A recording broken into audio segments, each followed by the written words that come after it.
Hey, yeah, hi Nonito, how you doing? Pretty good. How you doing? Good, good.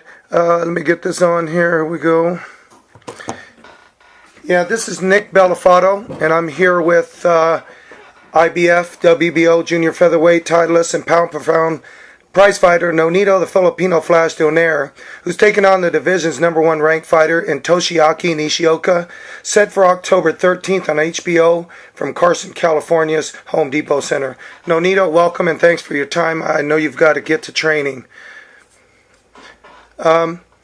Speaking of training, how's that coming along? Great. We're prepared 100%, and we're ready to go. We're mentally being ready for this fight. At one point, you told me that running really wasn't a part of your training regimen, which may be surprising to many, but recently you've added in sprints and other track work. How much has that made a difference, and in what ways?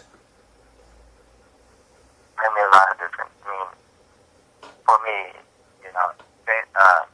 running helps. I run once in a while, but it's mainly the way I fight it. Right? So we go for a sprint because that's how my body gets used to going all out in the fight. You're coming in off a solid win over Jeffrey Matabula, which was quite a switch for you, and then you've mainly had the height and a reach advantage over past opponents. Can you talk a bit about how you adapted in that bout, or maybe what you came away with as far as learning about yourself, considering Matabula was a much lengthier fighter? So we wanted to see what we can do with the two guys, with the taller guys, and move up into the position.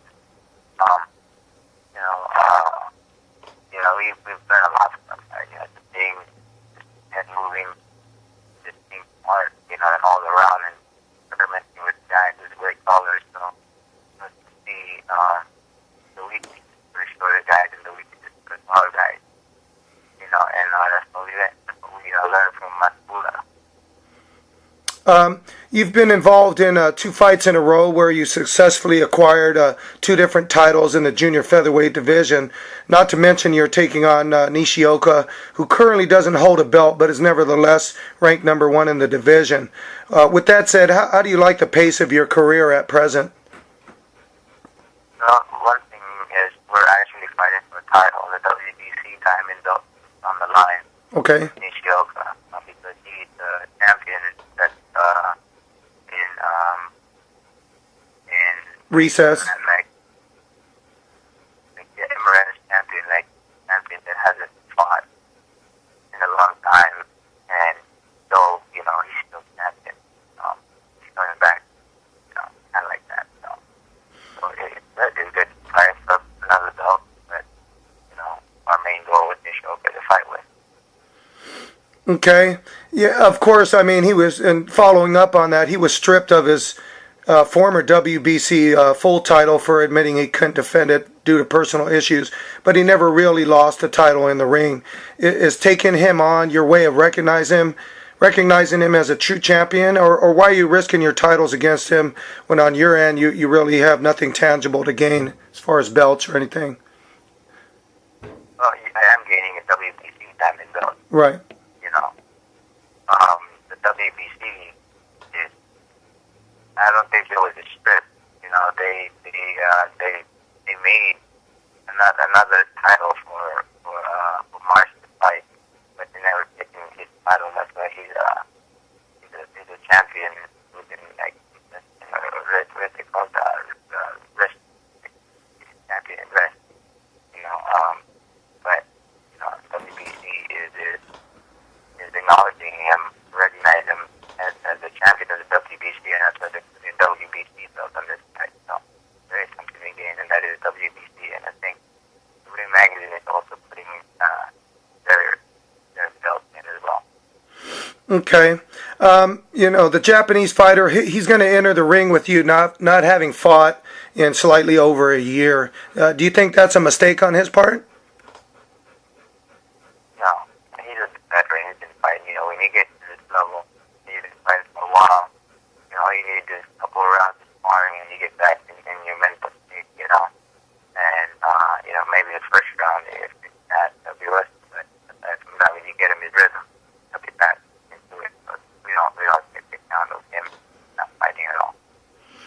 Okay. Nishioka, he's a high-end tight type fighter. He's got solid fundamentals, but nothing jumps out about him besides maybe a solid straight left hand. So that from the outside looking in, you appear to have an edge from an athletic perspective as regards maybe more dynamic footwork and better overall movement and maybe power too. In scouting Toshiaki out in his last fight against Rafael Marquez, what are your impressions of him as a fighter, or what concerns you most about him as an opponent?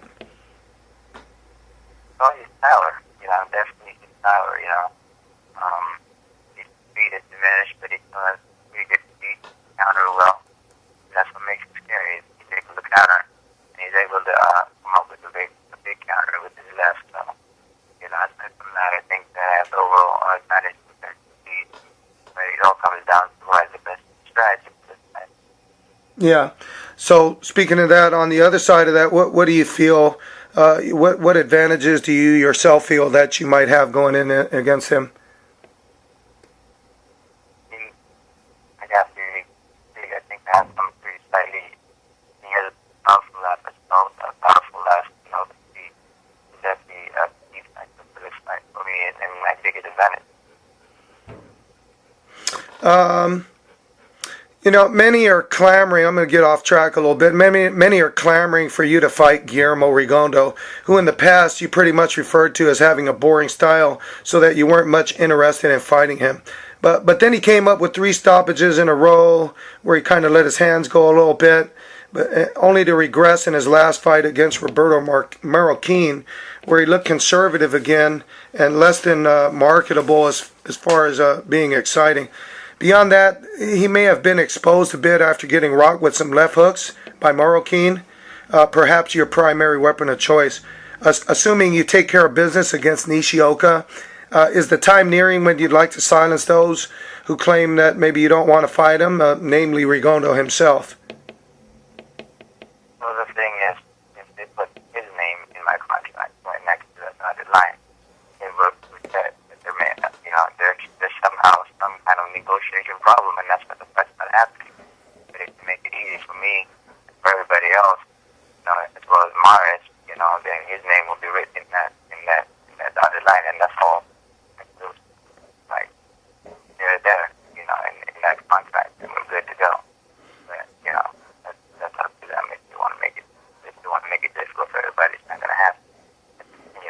So it is what it is. I'm not afraid of anybody. If you want to make it happen, then you make it happen. So. Okay.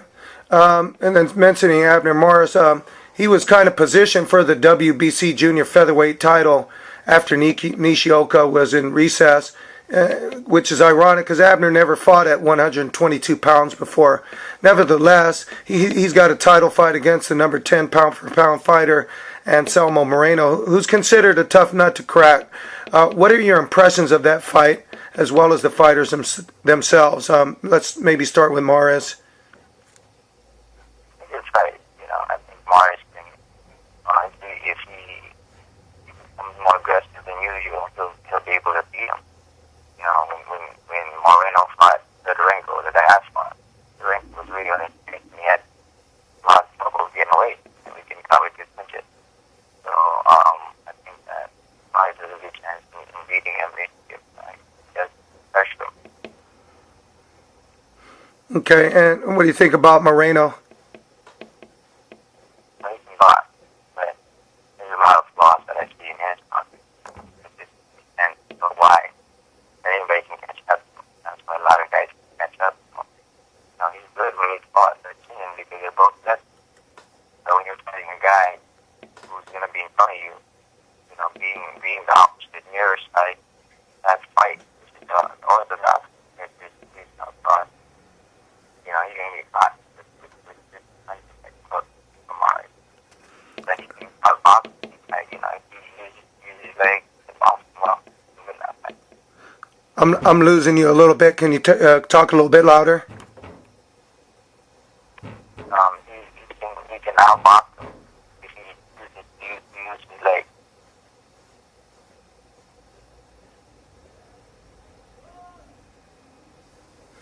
Hello? Yeah, you still there? Yeah. Okay. Bar, man.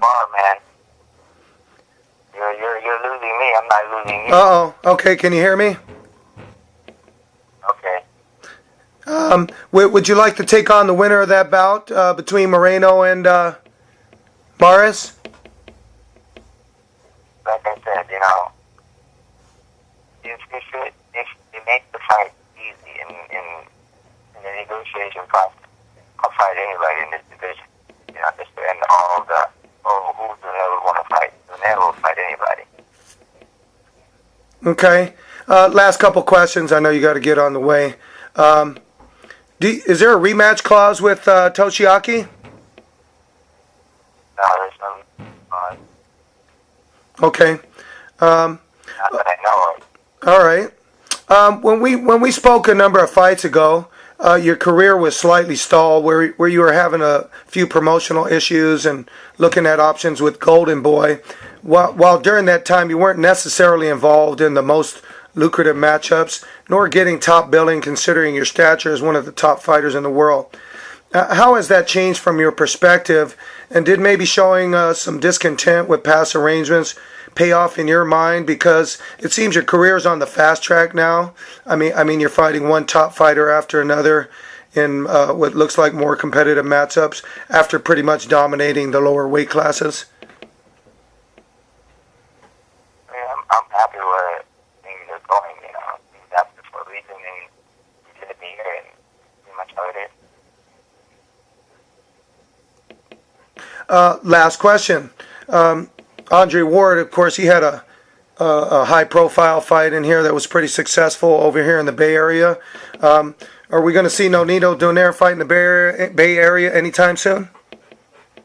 I'm hoping, man. Yeah, that's one thing that I'm pushing for next year. They to fight out here, you know, and go for that. You know, I think that it's going to be great if I'm able to fight out here. You know, back and get the crowd fight. You know. All right. Hey, man, thanks for your time. But before wrapping up, what would you like to say to fight fans who will be tuning in to watch you on October 13th?